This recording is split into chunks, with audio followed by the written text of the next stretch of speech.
good afternoon, good evening, wherever you happen to be joining us from. Welcome to this Navisto webinar on understanding and, more importantly, avoiding greenwashing. My name is MJ Privik. I'm an independent advisor and sustainability reporting subject matter expert, founder of FinCom Services. I'm also former Chief ESG Innovation Officer at Navisto. I'm very happy to be moderating this webinar today in the company of Nick Greenwood, Lead Climate Strategy Analyst at Navisto, and two experts in greenwashing, Julien Beaulieu, lawyer and lecturer at University of Sherbrooke, and Tanya Jemek, finance lawyer with EcoJustice. Of course, you could learn all about them on LinkedIn, and both Julien and Tanya will have the opportunity to share more about their areas of expertise throughout the conversation. First, we'll begin with a short presentation summarizing the highlights of a recent research note by Navisto on the topic of greenwashing to level set our understanding of what greenwashing is and why companies should care. As will become clear during this presentation, we refer to greenwashing as any form of unsubstantiated sustainability-related claims, not just those related to climate, but of course, we recognize that climate change is taking up the lion's share of greenwashing attention right now, and rightfully so. And after the presentation, we'll take a deeper dive through discussion with our speakers. This type of webinar is always more insightful when there's audience participation, so please don't be shy to ask any questions you might have. Please use the Q&A function to do that. We'll be monitoring the questions throughout the discussion today, and we'll be taking a pause every once in a while to make sure that we answer as many questions as possible. We are recording this presentation, and we will be sharing with you the link to the video as well as a copy of the slides. So with that, Nick, please take it away. Thanks very much, MJ. Good morning or good afternoon, depending on where you're joining us from today. As MJ says, I'm going to quickly set the scene. It's just going to be a quick 5-minute intro to define greenwashing a little bit and talk about some of the risks, and then our expert panelists will dive into a little bit more detail during the webinar today. So a sort of high-level definition of greenwashing is really that greenwashing is the practice of making misleading sustainability claims. And really, when we're talking about there's two elements here. First of all, there's a claim, and the claim that is being made is really to attribute a set of environmental or sustainability characteristics to a product, service, or company. Now, often when we talk about greenwashing, as MJ mentioned, we're talking about attributing environmental attributes or climate-related attributes, so things like decarbonization claims, claims about water usage, claims about recycling, but it doesn't have to be. It can also involve claims that relate to sustainability, so claims regarding social and governance-related issues. Now, these claims are being directed at a particular audience or set of audience members, and these can happen at different levels. So we can see claims that happen through marketing and advertising, so claims in terms of product labeling and attributes, perhaps directed at consumers, claims that come through corporate communication, so claims about company or brand attributes or promises that companies make in relation to these topics, again, aimed at consumers, but also potentially investors and peers. And these claims can also appear in disclosures, so in companies' strategies and their metrics and targets, and this tends to be more typically targeted towards regulators and investors. The second element for greenwashing to exist is for these claims to be misleading, so they're falsely or not truly representing the underlying environmental or sustainability characteristics of that particular product, service, or company. And the nature of misleading can take different forms. So it could be the information that's been given, so that could be just empty claims or lies or inconsistencies or perhaps a use of suggestive imagery. But it can also relate to information that's not been given. So when a claim is not substantiated, or when it cherry picks certain information, or when it makes use of outdated information. And claims can also be misleading if they result in misleading actions. So, for example, they target a set of customers that have an interest in a sustainability-related product, but they're being sold something that's not sustainable. Now, I think it's important to mention, I'm sure we'll come back to this throughout the course of the webinar, that a lot of greenwashing, perhaps most of it, is not intentional. It's generally the result of a lack of understanding, a lack of rigor, a lack of care, perhaps combined with insufficient guardrails and internal controls. But there can be cases where it's deliberate deception, and in those cases, it would constitute fraud, potentially. Regardless, really, of the intent of greenwashing, companies are exposed to risks when they face accusations of greenwashing. And typically we see accusations of greenwashing come through sort of three main routes. One would be NGOs or civil society groups that make accusations of greenwashing. Typically, these have tended to target fossil fuel companies, for example, natural resource companies, companies in the transport sector, consumer-facing companies, typically high-profile companies. We also see accusations of greenwashing come from enforcement actions. So these can be at the initiative of the enforcer or as a result of complaints. And finally, we can see accusations of greenwashing arise in cases where looking for compensation or potentially other types of class action where they're seeking damages. And typically the barrier or the burden of proof is a little bit higher here. Regardless of how accusations arrive, they can create legal risks. So companies can be exposed to litigation, which can result in legal costs and potentially hefty fines if found guilty. But also, as a result of enforcement actions, companies can face penalties and procurement bans. Even if these legal risks don't materialize, the mere act of being accused of greenwashing can have reputational risks for companies. It can result in things like product boycotts by consumers, disinvestment by investors, potential problems to attract and retain talent. And all this can result in lost revenues and market share, loss of market value, higher costs of capital. And while this can happen at the level of individual companies, of course, there is a risk that if this happens at a macro level, it can create a systemic risk in terms of undermining the trust in information that's being provided. And as we know, information is obviously the lifeblood for investors to allocate capital effectively. And to some extent, we may be seeing this, for example, in relation to climate, where sometimes companies struggle to, or investors struggle to distinguish between companies that are taking real action on climate and those that aren't, and allocate capital accordingly. In terms of regulation, I think it's important to emphasize that regulation to protect against greenwashing has always existed in one form or another as a result of, as part of consumer protection laws or within competition laws.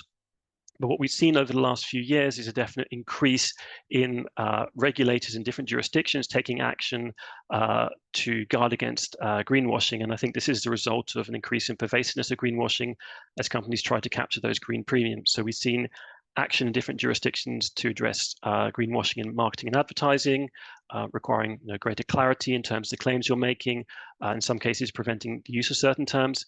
The same applies for corporate communications.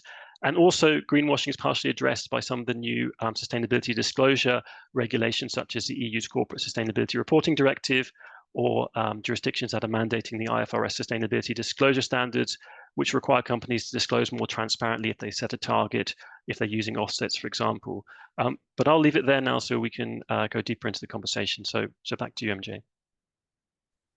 Super. Thank you, Nick. That's a great overview. And the rest of our discussion will be diving a little bit deeper into some of these aspects. So to start off with, I'm going to turn first to Julien. I mean, Nick has just mentioned there's a lot happening on the regulatory front. When we talk about greenwashing, we can't not talk about regulations, and that there were some already that existed, but they're now being beefed up, so to speak. So Julien, can you tell us a bit about the work that you're doing in following what's happening on the regulatory front? I understand you've come up with an all-encompassing categorization of the different regulatory instruments.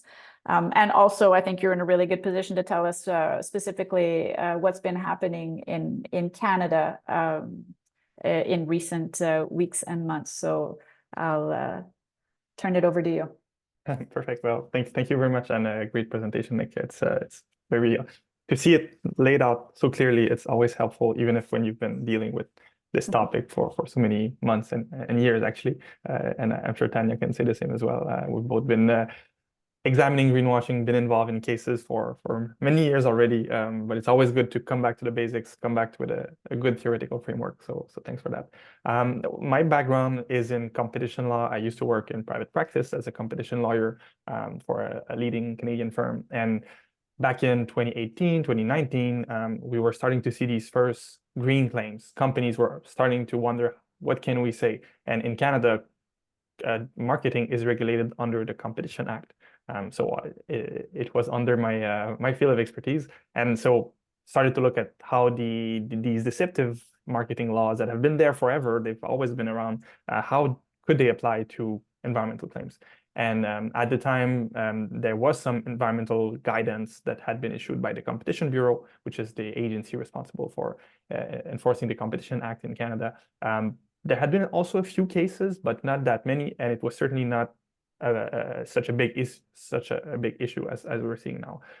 So following these few years in private practice, eventually I turned to economics to study economics and to study greenwashing from a more policy and economic perspective, and try to look at the different policy instruments that exist to deal with this phenomenon. And I've also been doing some research on how to improve the legal framework with the Quebec Environmental Law Center, which is an NGO based in Quebec. And so that's what I've been doing for the past 2 years, doing academic research on the topic of greenwashing and collaborating with NGOs to try to push reforms and come up with proposals. So that's for my background. And then in terms of what are so you mentioned a framework of different policies, because sometimes there's so much happening. There's all these policies, all these different tools, different jurisdictions are thinking about different things. And I think it might be helpful to try to put them in different categories. So one big category that we're seeing is the advertising restrictions, which is essentially the ban of certain products, of certain claims. We had that as well. We've always had that. For instance, the landmark industry that has been subject to advertising restrictions is the tobacco industry. We've been regulating the type of ads that can be communicated, can be displayed by tobacco manufacturers. We've also had some restrictions in terms of advertising directed towards children. And now we're seeing some jurisdictions coming up with similar advertising restrictions for products with greater environmental impact. So that's one big bucket of policies. Another one is the disclosure requirements. These things, they don't ban information. Actually, they require the disclosure of information. So they require companies, organizations to share information, typically in a standardized format. We see all of these with the CSRD is a good example. We're requiring certain companies to disclose information. Some of them were already doing it voluntarily, but now we're requiring a specific format. So everybody has to speak the same language, use the same indicators, and ensure that the information that they provide is comprehensive to prevent these selective disclosures, this cherry picking of information. So that's the second big category. A third one is the certification schemes and the eco-label requirements.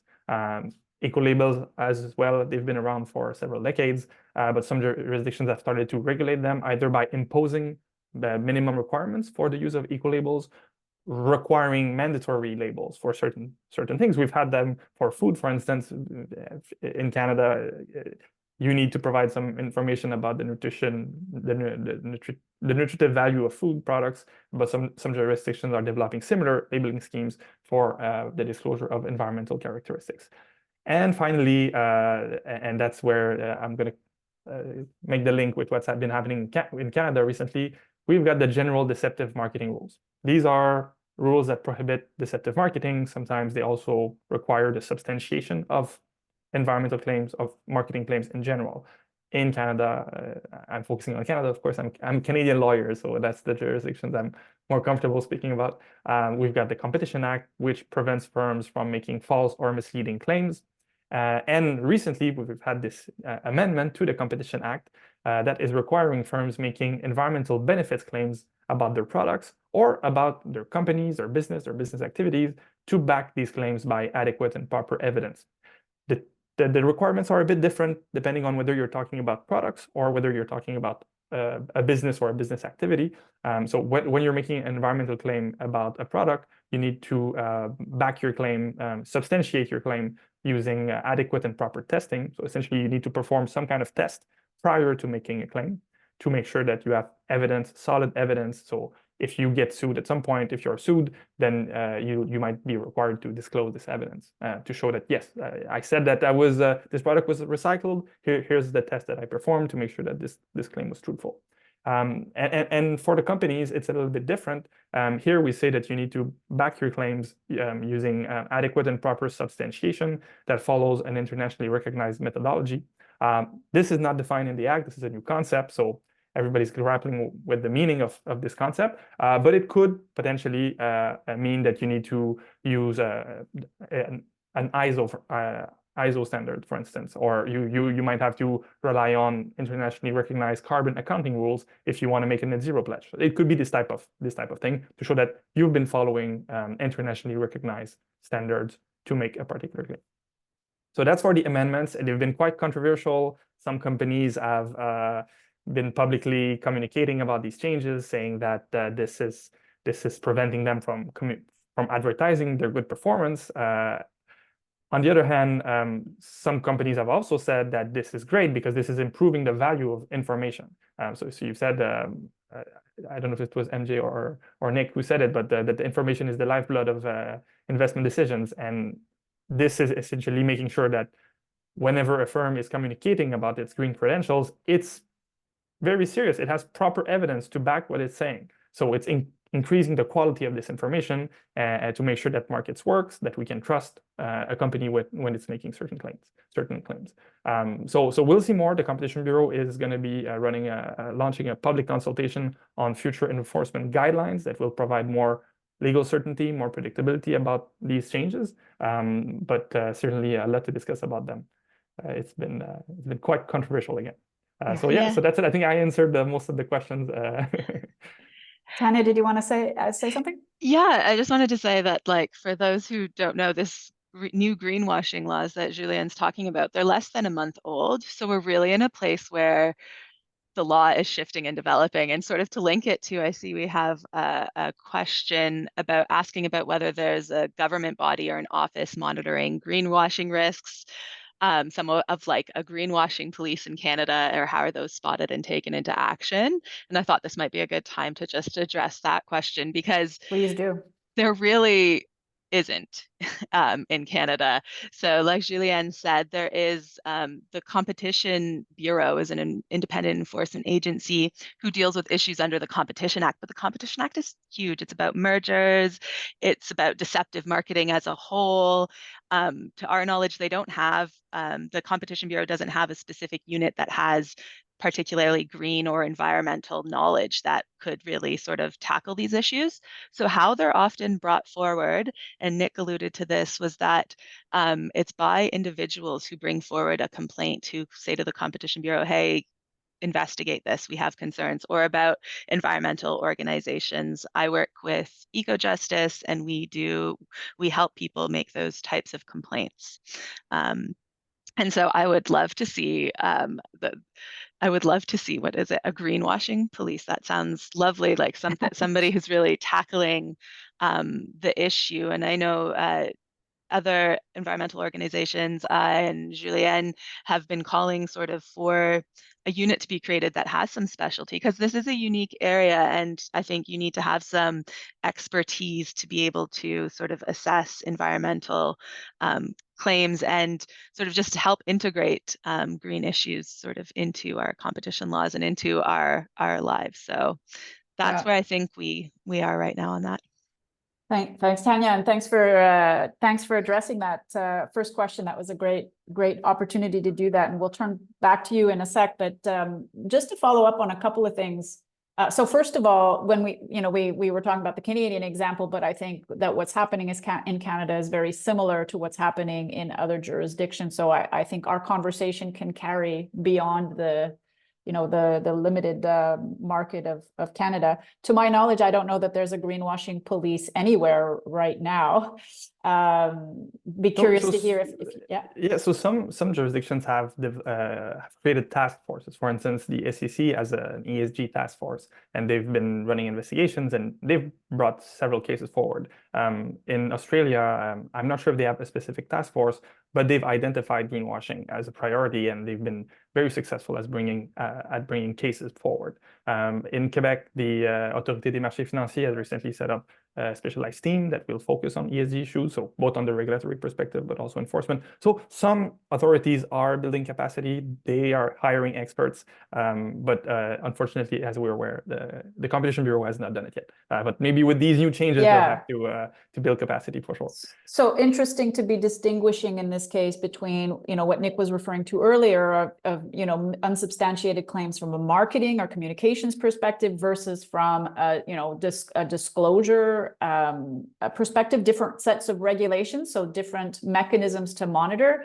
to your point on the SEC, the Autorité des Marchés Financiers, which is the securities regulator here in Quebec, they're actually they're explicitly adding the topic of climate-related claims and or expanding perhaps to other greenwashing to the monitoring that they were already doing on the unsubstantiated claims that companies are making in their disclosures. And that, I think, is that's one of the points I wanted to come back on before we move to Tanya with you, Julien, is, you know, this idea that it's not as if regulations didn't exist before and it was a free-for-all. There were already existing regulations because you're never supposed to make unsubstantiated claims.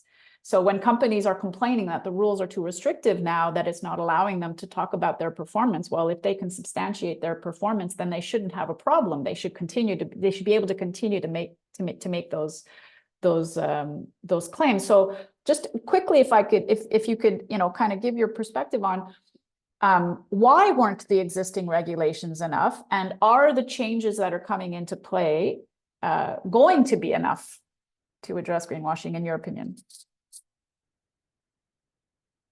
Julien? Yeah, so you're right. Like what essentially what this is doing, as you said, so before it was already illegal to make false or misleading representations on a material aspect of a product or a claim. And there was this requirement that also you were also required to back certain types of performance claims by adequate and proper testing. But let's focus on the false or misleading aspect. So if you're prohibited from making false or misleading claims, then somebody needs to prove that what you're saying is false or misleading. That's not super easy sometimes. How do you prove that it's false to say that the product was green, or that it's false to say that you were carbon neutral? It can be very difficult, and the burden of proof was on the shoulders of the enforcer or the people who were filing class actions or NGOs or whoever was bringing cases forward. And now what we're doing here, we're shifting the burden on the shoulders of the companies. It's now their responsibility to have some evidence. So these are really two different things, requiring the plaintiffs to prove that something is false versus requiring the person that's bringing forward a case to show that they have evidence and that what they're saying is backed by evidence. So I think this is really where these changes are making their contribution. And I think it's going to facilitate enforcement in the future. Yeah. But go ahead. Yeah. I was going to say, to add to that, I agree with you, though. Like, you would have hoped that before making any green claim, or really any claim, that a company would have a basis to do that they would have had some sort of testing or substantiation done in order to do that. So although we celebrate that these changes are being made to, like, our laws and that we're advancing that way, really it feels almost like the bare minimum. You know, these companies aren't having yet to even make that substantiation public, right? They don't have to show somewhere that what they've done. They just have to have it in their back pocket in case the regulator comes to them, or in case there are, you know, maybe legal actions or complaints against them. So I think there is really still some issues with from the consumer view, like some issues of, like, well, how do I know what's being said is really true? How, like, there's a real information asymmetry still going on. Yeah. And I think it's going to benefit the firms that were already doing it properly, because as you said, Tanya, you would expect that most firms were already substantiating their claims, and I'm sure a lot were substantiating, and most firms, these things are so complex, you need to rely on some international standard, you need to rely on some kind of testing methodology. I think most claims were not made out of thin air, and the companies that were serious, that were honest, they're going to benefit from these changes, because all the companies that were not serious, that were not using proper evidence, that were not using solid methodologies, they're going to stop making any claims. And we've seen some companies already taking claims offline, right? So this is a win, in my perspective, a win for consumers, but also a win for companies that were doing things the right way before, and will keep doing the same thing as they did because they were doing the right thing. I don't know. I'll be curious to hear Nick chime in on that in a bit as to the number of, whether the majority of companies are making substantiated claims or not. And I think and a few follow-up questions and comments about what to do next. And we're seeing examples of companies completely pulling all their claims from the public space. So anyway, we'll come back on that in a bit. Hold that thought. Turning to Tanya, based on what we've heard up until now, there a lot of the risks associated with greenwashing for companies are of a legal nature, but from your perspective and the work that you've been doing, how would you describe the different risks arising from greenwashing for companies? And I guess a starting point is figuring out, how do you know if you're greenwashing? So curious to hear your thoughts on all of that. Yeah, thank you. I'll just go back, although I've been chiming in, just give a little background on myself. So I'm a lawyer, Tanya Yemitz, happy to be here. I'm joining from Canada, Takaranto, dish with one spoon territory. My background is actually in class action litigation, and that word has come up a bit today. So I am used to dealing with claims of things like negligent misrepresentation, like not telling the truth, not necessarily just in the green space, but more broadly. So like I've sort of mentioned a few times today, this is an issue that companies face all the time of telling the truth, but we're just focusing on like sort of a smaller aspect of it.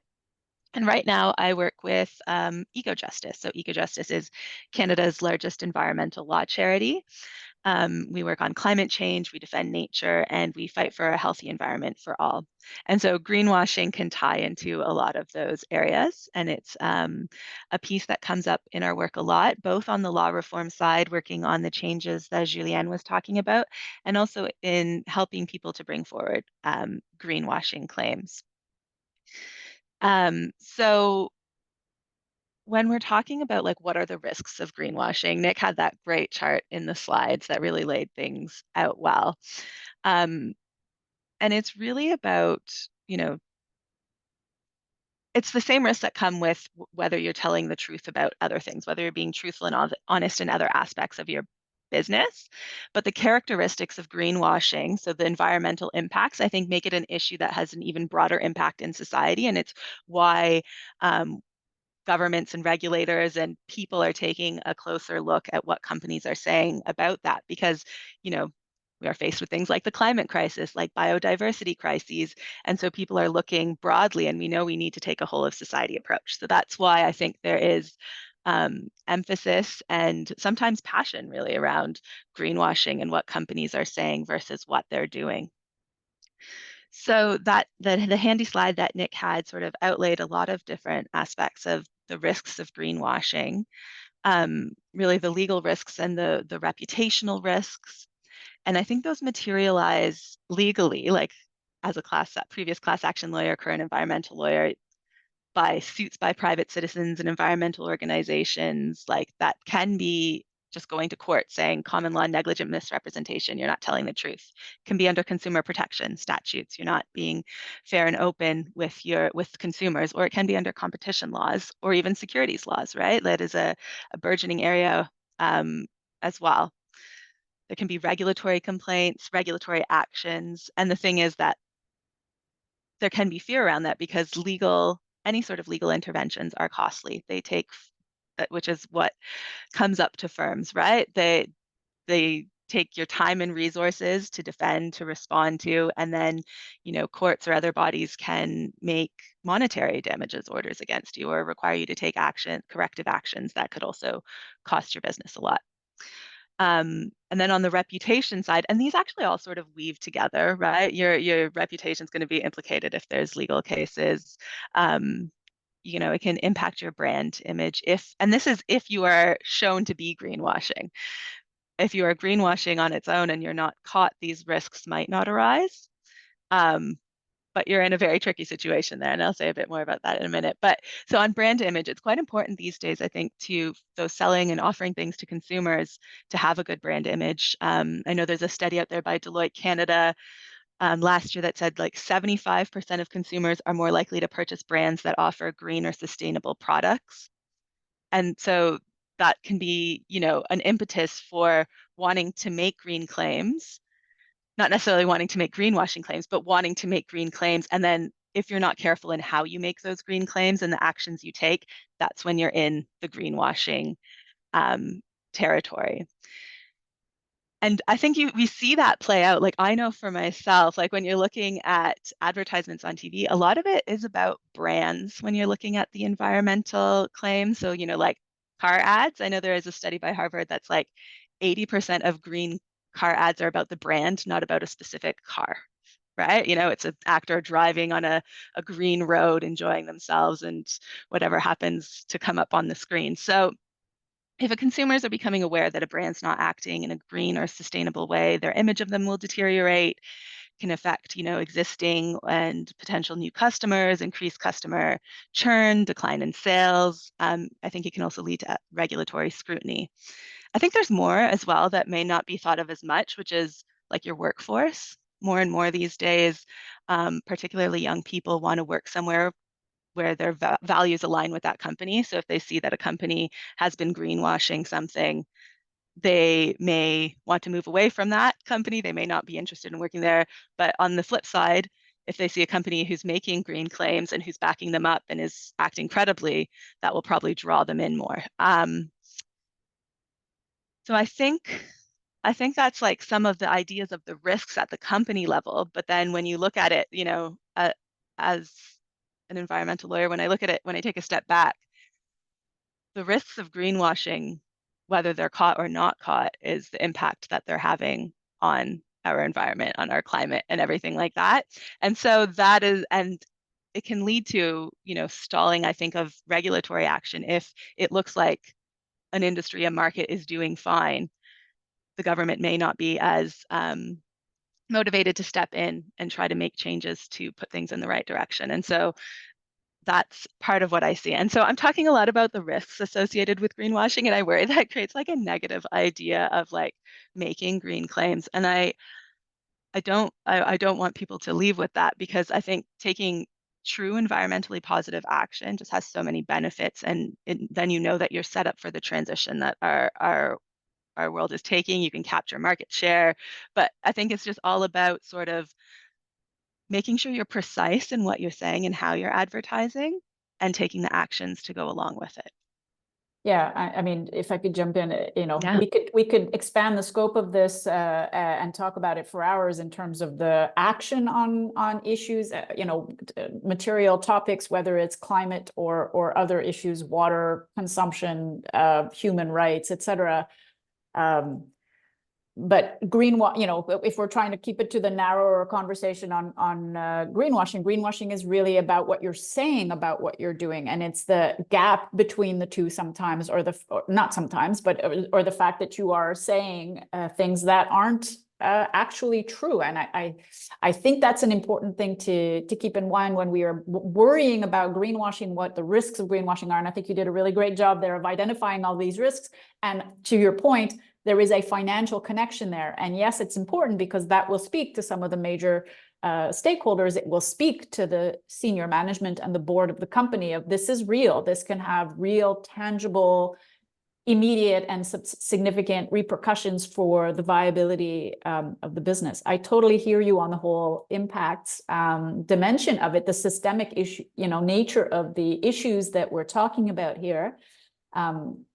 And incidentally, this is why the securities regulators are considering risks of greenwashing as potentially systemic risks to the financial system of we're not properly assessing what's going on or our response to those challenges, because what companies are telling us about what they're doing isn't actually happening. So yeah, we could, talk for hours about all of that. You wanted to come back on one thing you said. I'll come back on that later. Did you want to do that now, or? I honestly don't remember what that was. It was about the financial repercussions to companies and making claims on their brand. Anyway, I'll pass on that, but I do think it's interesting what you were saying about securities regulators and looking at greenwashing as a systemic risk, because I know we're talking more broadly, but even for our federal banking regulator, they're looking at climate change now as a systemic risk across the entire operations of the banks and the insurance companies that they're looking at, right? Yep. And so I think there's just more and more recognition of environmental risks, and then that can often get linked to the fact of greenwashing. Yeah. So thanks for that. And I see there are some questions coming in, which is great. Please keep them coming. We're just going to turn to Nick for a few minutes, and then I will be looking at the questions that we've received. So turning it over to Nick for a moment. Nick is your area of specialty is climate more specifically. Climate change understandably receiving the lion's share of attention when it comes to greenwashing right now. So tell us a little bit about what you're seeing. What are some of the things that you think companies need to be understanding about what's going on, what they should be doing, not doing? Sure. Thanks, MJ. Yeah, so I mean, some people just distinguish between climate washing and greenwashing, but I mean, essentially it's the same thing. When we're talking about climate washing, it's generally companies making claims about the contributions they're making to the transition to a low carbon economy. So this is really where climate tends to sit. And as you were saying, really, when we're thinking about climate washing or greenwashing, we're talking about that distinction between what you say about what you're doing. And in terms of what you're saying in climate world, is often about, what are you saying about your ambition? What are you saying about your progress? And how transparently are you communicating about that? And then on the kind of what you're doing side, it's really about how you're substantiating that. Are you doing action that has a high degree of integrity? Is it comprehensive? Is it credible? Does it have a high degree of quality? And really, I think what we've seen on the climate side is a gap between those two grow over time. So I think maybe sort of 10 years ago or so, there was very much a focus on the marketing side of things. So it was really about making ambiguous, aspirational, pretty non-scientific claims. So people were saying things and companies were saying things that weren't very transparent. It wasn't clear what you were committing to. And there was a big gap between what you were actually doing. There wasn't much verification in terms of what you were doing. And that was particularly true, I think, for sort of product-related claims. And I think what we've seen maybe in the last sort of 4 to 5 years in the climate side, and I think particularly this emerged in the kind of run up to COP26, was there was a lot of pressure on companies to make sort of company-wide commitments to take action on climate. And so we saw the emergence of sort of shift from more sort of product-specific claims to company-specific claims. And I think that has sort of led to this explosion in what we've seen of climate washing cases. So on the one hand, I think, that sort of overwhelmed a little bit the governance infrastructures. SBTI and GHG protocol weren't prepared for that. But it became increasingly difficult to distinguish between which companies are taking real action on climate change and which ones are taking false action. And the LSE recently released a report on climate litigation. And within that, they found that climate washing was one of the most prominent categories that we've seen. And the growth has been absolutely phenomenal. So from a handful of cases in 2017, we're now talking about 140 cases as of 2023. And most of those are having success. So when they get decided, about 70% of them are being successful.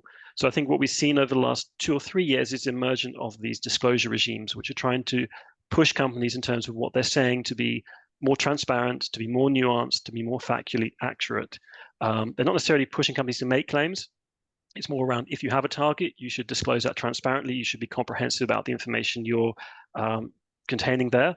And then there is more scrutiny, I think, right now in terms of the integrity of companies' actions. But like I say, because climate governance is moving around a lot, the SBTI is changing its rules, GHG protocol is reviewing what it's doing, that's still a bit of a moving target for companies.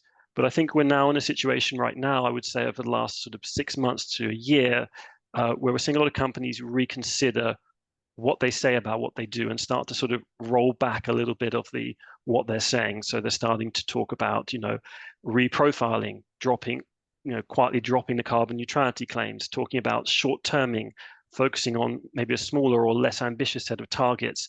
But I think the reality, and I saw a question about this earlier, is that, that's a good news, obviously, because we're bringing down that sort of what you say.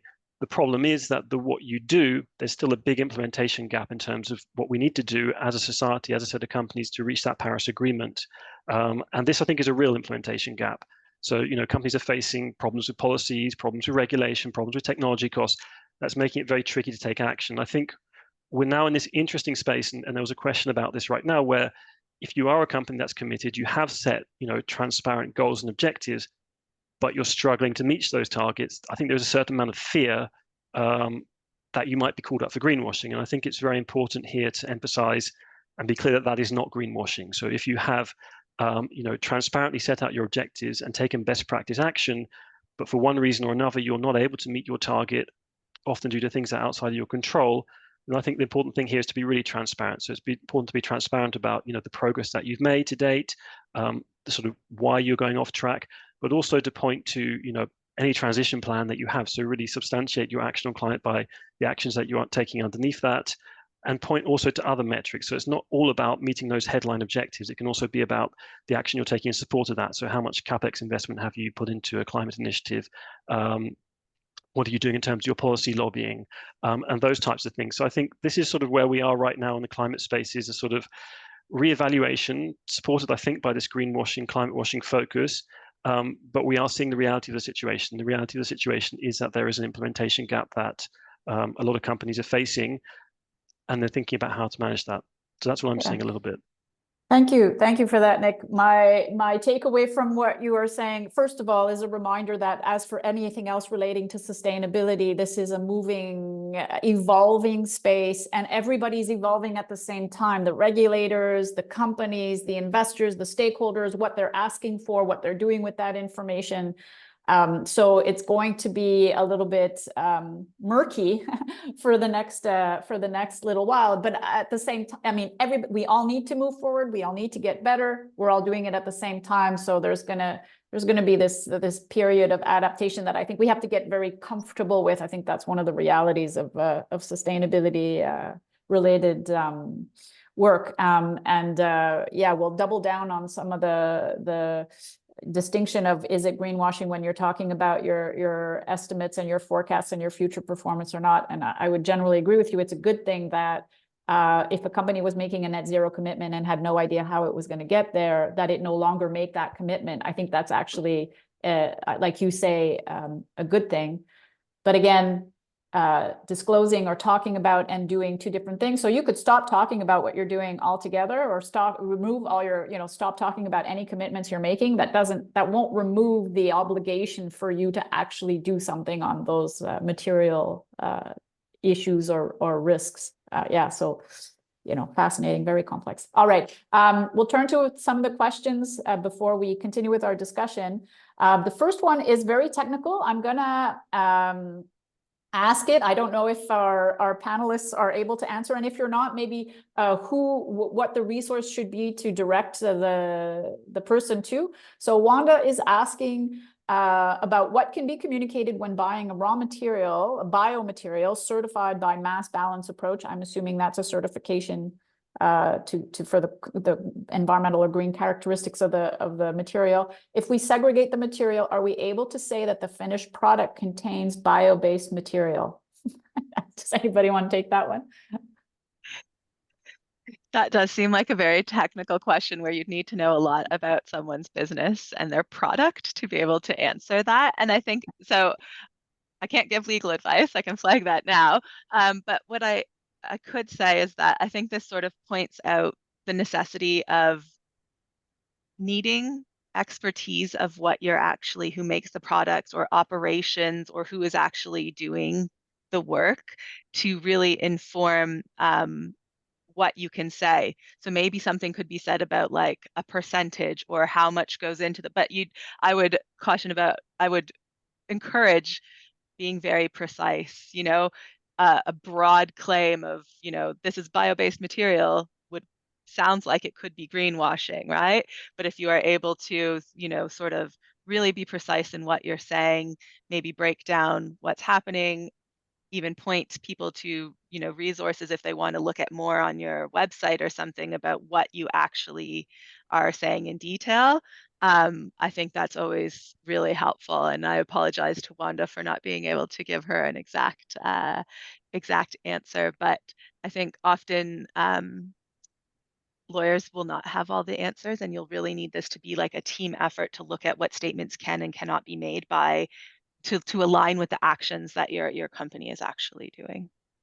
Yeah, thanks, Tanya. Maybe just to add, maybe I mean, mass balance is obviously a chain of custody approach, and we're seeing that be reviewed right now, for example, in the context of climate action by the GHG protocol, and they're reviewing sort of proposals around market-based accounting, and chain of custody is one model that's being explored as a way to help companies take action on climate, demonstrate that their actions are, can kind of trace it through in terms of the impact they're having, because existing GHG inventory accounting doesn't always account for that. So this is something that I think is, again, to the point we spoke about earlier, is part of that evolving picture of, what is permissible, what's allowed, what is best practice here. But I would echo everything that you've said around being as clear as possible.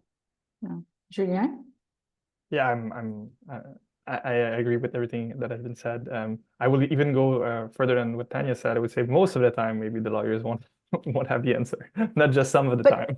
So this is an interesting question, because it was a question that I wanted to bring up to the panel, and I'm already looking at time, and we're going to run out of time. We're not going to be able to address all of our questions, but I think for the sustainability practitioners, this is an interesting one, is how should the sustainability practitioners, because they're at the heart of this, right? A lot of them have responsibility for the reporting right now. How should they envision the role of their legal counsel, their legal department? How should they envision the collaboration? And if the lawyer doesn't know if you can legally say this, then then who? And maybe it's the combination of the subject matter expertise, to your point, Tanya, you need the subject matter expert and the lawyer to interpret the law and say, well, in the context of the law and what we know about our, the product and or the process and the certification process, to your point, Nick. So maybe speak to that in terms of how should sustainability, or how should companies think in terms of the collaboration between sustainability and law and the compliance legal department? Julien or Tanya? One of you start. I'll let Tanya start. I was just going to say that I do really think it is a team effort, and that means that it will require resources, right? The lawyer can interpret the law, and it can look at the statements that are being made, whether it's in sustainability reporting or marketing. But if that lawyer doesn't have a clear understanding of the operations, they may even need some external or internal scientific support, right, to be brought in to get a full picture, right? And when we're looking at climate, if you don't have a good understanding potentially of the IPCC, the Intergovernmental Panel on Climate Change's, science base, you may need that depending on how intense your claims are, what you're trying to say. And that can sound probably overwhelming, but there are a lot of, standards and methodologies that can help you work through it. Like the United Nations high-level expert group has like a net zero commitments, how to make them credibly. It has recommendations for that. So you can go and look at that. Your lawyers can look at that, but they will need to work as a team. It can't just be like one person does sustainability, they're a sustainability, they deal with it all. There needs to be open communication. They should, I think, have that expertise probably themselves on the most important aspects, and then act as a conduit for joining the other aspects of the organization together to be able to make proper claims. I completely agree. And I think in the future, it might slowly change, where as some standards become mandatory, they become officially endorsed. For instance, in Canada, the government has announced that it would issue new labeling requirements for recyclability. So once these regulations get released, then there's going to be a formal definition of what is recycled, and in which cases can you claim that something is recycled or recyclable, and it's going to prohibit also certain other words with respect to value, the content and the material, and whether it's compostable or bio-based and such and such. So eventually, I think the regulators are going to step in. They're going to provide more clarity. But for most of the claims that companies are making these days, we're still in the private standard universe. So unfortunately, lawyers are not always good technical experts with which private standards exist out there.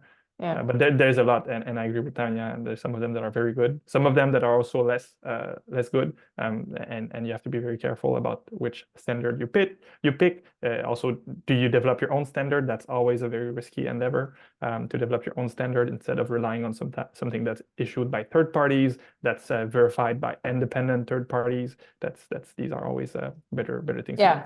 And the regulations out of Europe, in terms of, there's a question about the Green Claims Directive, anti-greenwashing. I don't know if we'll dive too deep into that one, but the Green Claims Directive basically says if you want to say something, you have to have it certified by an independent third party. So yeah, I'm just going to combine two questions relating to, well, first of all, the question about is greenwashing applicable when you make specific labels or claims about being green, or is it about trying to report on your current status and your goals? So quick answer is yes, it's on both. It's not just on making a label or statement, but it's on it's any kind of unsubstantiated statement or claim. But it can be very scary to market sustainability initiatives knowing that there's added risk of being scrutinized, but also some marketing is needed if we want to send the message to the different industries that you should definitely be reporting on your sustainability performance. So and then the other question that's related to that is how does it impact or the regulations impact forward-looking statements which may not end up being delivered but are yet needed for reporting purposes. So first of all, important distinction between communication and marketing, which have certain sets of regulations, and you don't want to make unsubstantiated claims, but it's not the same thing as disclosures where you have certain obligations of what you need to disclose and then what are the parameters and the characteristics and criteria of that disclosure. So forward-looking statements, net zero targets would fall into more of that category. So maybe if you could speak to how should companies envisage or wrap their heads around we are told we need to be providing this information, but there are risks with providing this information. How should they be thinking about that? So you can go first, Julien, this time. Yeah, it's a difficult question. I think we need to distinguish greenwashing as a legal concept and greenwashing as a business or philosophical concept.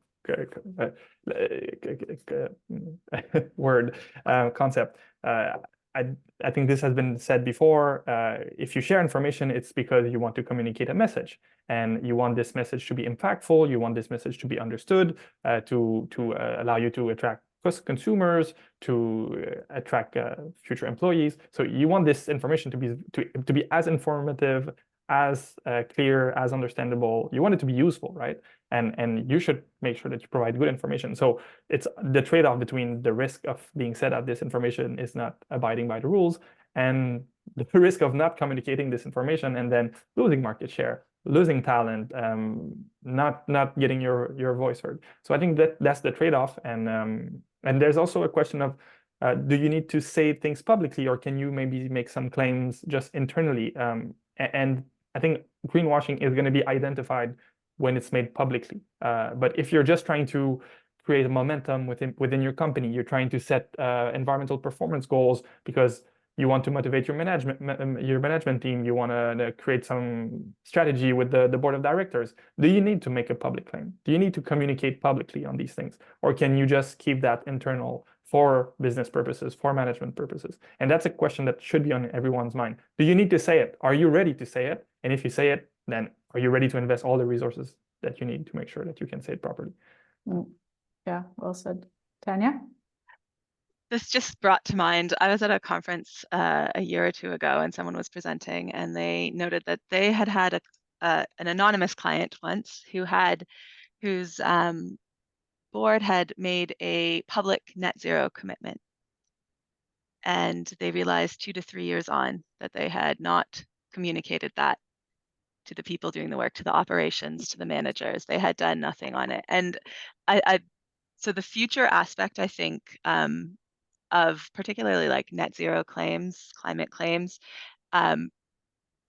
because it's often net zero by 2050, at least maybe like 3 years ago, that people thought they could just make that, and that felt like a long way away. And I think we've shifted now to realize that we can't just say that future claim, that there has to be that 2050, but that means action now, that means interim targets.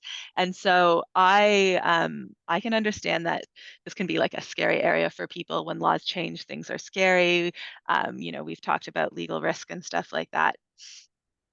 But I think you can talk about what you're doing now.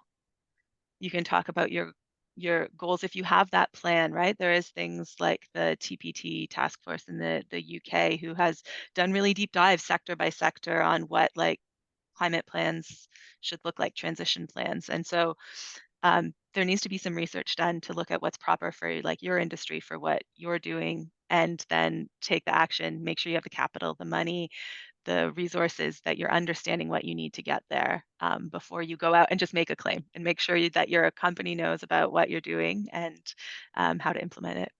Yeah, I mean, I thank you for that. But I would double down. I mean, I do think that there, you know, especially in a marketing context, you do not have to make any claims. There's nothing forcing you, and even in a regulatory disclosure context, the US Securities Commission's disclosure rules on climate, it didn't tell you have to disclose your net zero targets and your net zero plans, or you have to be net zero. It said, if you have a net zero target, and you have to be able to substantiate it. And that's the premise, is you do not have to say those things. Now you have to ask yourself, why do your stakeholders want you to talk about those things? Or why do your large customers want you to have these net zero plans? Because, and that's to your earlier point, Tanya, it's actually about taking action on some of these system level issues and driving change in behavior. So you have to understand the why you're being asked to do those things. But if you're not ready to do them, the idea of that, this whole, in the context of greenwashing, is if you are not doing anything, or you're not ready to do those things, then don't say that you're doing those things. I think that's, you know, don't say something that you're not doing. Don't say something, don't disclose something that's not true. And that's as applicable in marketing and as it is in disclosures and reporting and disclosures, even though there's different regulations. Under promise, over deliver should always be the rule. Under promise, yeah, it should be the rule about everything, right? So when companies disclose minimal information on climate or sustainability compared to peers that provide extensive disclosures, they face a higher cost in attracting investment. How can one navigate the balance between the claims made and the financial cost of investment? You know, it's, or do you make the claims? Do you not make the claims? And how does that affect your access to capital? I guess, does anybody have any thoughts on that? I guess what I would just say is I think it just shows where the market is moving, and that you probably need to do, if you're not unable to make certain claims now, it would probably be very smart to start doing that work to try to show the pathway that you're on to be able to transition or meet whatever environmental goals are stopping you. I assume probably climate on this question. Yeah. And Julien? And I guess there's a question of readiness, anticipating future regulation that will require you to disclose some information. Greenhouse gas emissions are a good example. If you don't start accounting for your emissions right now, well, if it hasn't already happened in the next few weeks, in the next few months, there's going to be suppliers, customers, regulators that will be asking you for this data. So there's a question of regulatory preparedness. How can you anticipate future obligations to disclose information? Some of these things are voluntary. Right now, in most jurisdictions, it's voluntary to prepare a transition plan, but some jurisdictions might make it mandatory. Why not prepare one already to make sure that when this becomes a live issue, you're ready? That's a great point, because I think what we've seen, you know, in a lot of this evolving governance, to come back to that point, is these initiatives get trialed out in a voluntary way. You have some leaders that engage with them. I mean, TCFD started that way, right? So we started with TCFD was a voluntary thing. Now it's been incorporated into regulation. We're seeing this across a number of different initiatives. I think transition plans, which you referred to earlier, Tanya, might be the next stop. You know, obviously they're starting to work, TPT is starting to work with the IFRS. But I think that's a very good point. The voluntary sort of frameworks are a good sighting point to what's coming next. And I think maybe that's what bridges the gap between what we were talking about before, of the talking versus doing, or the, you know, greenwashing is about what you're saying and actually, are you actually doing things? Is, I think, understanding the why of sustainability disclosures in this particular case. Why are you being asked to disclose? Because investors who are providing that capital want to know in making their capital allocation decisions. And so they want, because ultimately they want to know that you are acting on those things, or that you are either managing your material issues well, or that you are, you know, generating the impacts that we all want to see to address system level issues. So they want to know if you are doing something, what you are doing, that you are doing something. And I think that maybe that's the connection between the saying and the doing. And there's only so, I mean, you know, there's only so long you're going to be able to go without actually saying anything, because the expectation is you're going to need to be doing something. Anyway, 15 seconds each to wrap this up as we reach the top of the hour. Thank you, first of all, for this conversation. We could have gone for hours. We knew that going in. Maybe we'll do a take two, but what's the key takeaway for people? They walk away from this, they go back to their day-to-day. Most of them are, you know, reporting practitioners or advisors in the space. What's your key takeaway for them? Start with Tanya. I think any green claims you make can't just be an aspiration in the ether, pie in the sky. It's like anything else you do in your business. You have to have precision and you have to have action and a reason to back it up. So give information. That's what I'd say. Thank you. Very succinctly wrapped up there. Juliette? Yeah, I'll go in the same direction. I think what we're seeing with all these changes in the laws and the regulation is that we're trying to improve the value of information, trying to make it very credible, comprehensive, clear, understandable. And so this is going to matter a lot. A green claim is starting to be something real. It's not just saying, oh yes, we're green, we're sustainable, everything's perfect, life is good. No, it's serious, serious stuff from now on. Thank you. And Nick? I think very simply, think before you speak. I think we've seen that so much in climate that people have set these moonshot goals. They've gone out and not communicated internally. They haven't thought about how they're going to meet those objectives, and they've come unstuck. So think before you speak. All right. Well, thanks again, everybody. Thanks for the audience for attending and participating. Thanks for the great questions. And this is a conversation to be continued for sure. So have a great rest of the day.